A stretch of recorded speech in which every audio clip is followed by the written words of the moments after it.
Good evening. Breaking news at 6 in a city known worldwide for its music and its crime. The two came together in a tragic way this afternoon. The crime scene where Memphis rapper Young Dolph gunned down in broad daylight near I-240 and Airways still has an active police presence. Memphis police say they have no suspects in the killing of Adolph Robert Thornton, who's had brushes with death before. Brittany Clemens is live on the scene with the latest. Brittany. Hey, Richard. Yep, as you can see behind me, cars are finally driving through on Airways. This street has been blocked off for a couple hours, at least since 2 p.m. off of Airways Boulevard in Ketchum.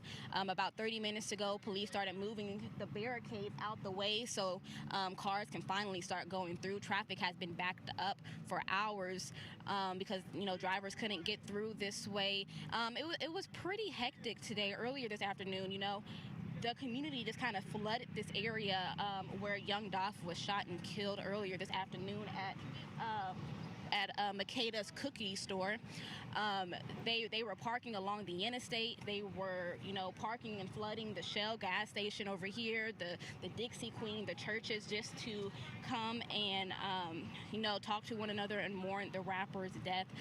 Some community members who are still here, just a few, not too many, but some of them say that they have been here just for, the entire time, hours trying to get information on what happened to the rapper.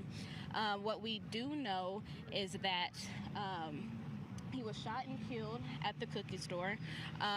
We do know that there was a white truck earlier this afternoon that almost drove through the crime scene, yelling that they needed help because someone was injured. Turns out that incident was unrelated to what happened at the cookie store earlier this afternoon. A person was just stabbed and was bleeding out in the pickup truck.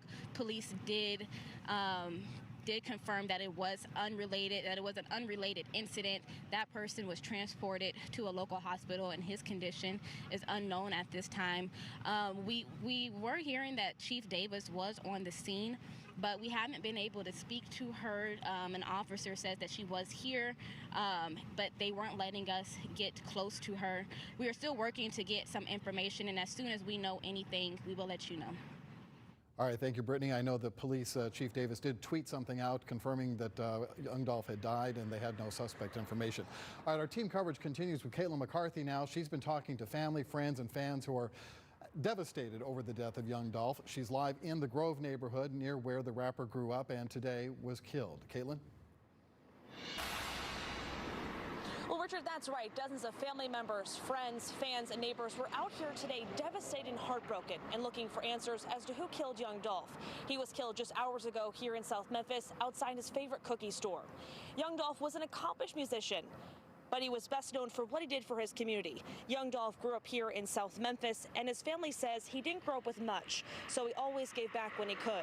His aunt says he used to mentor younger kids, help people pay their bills, or just help them get their start in the music business. Pray for his family and how our head up, and that God give y'all strength to be able to move on. But Young Dolph will be truly missed. And Young Dolph was going to be giving out free turkeys to families in need ahead of the Thanksgiving holiday. And those who benefited from his generosity say this is especially devastating leading into the holiday. Richard, back to you.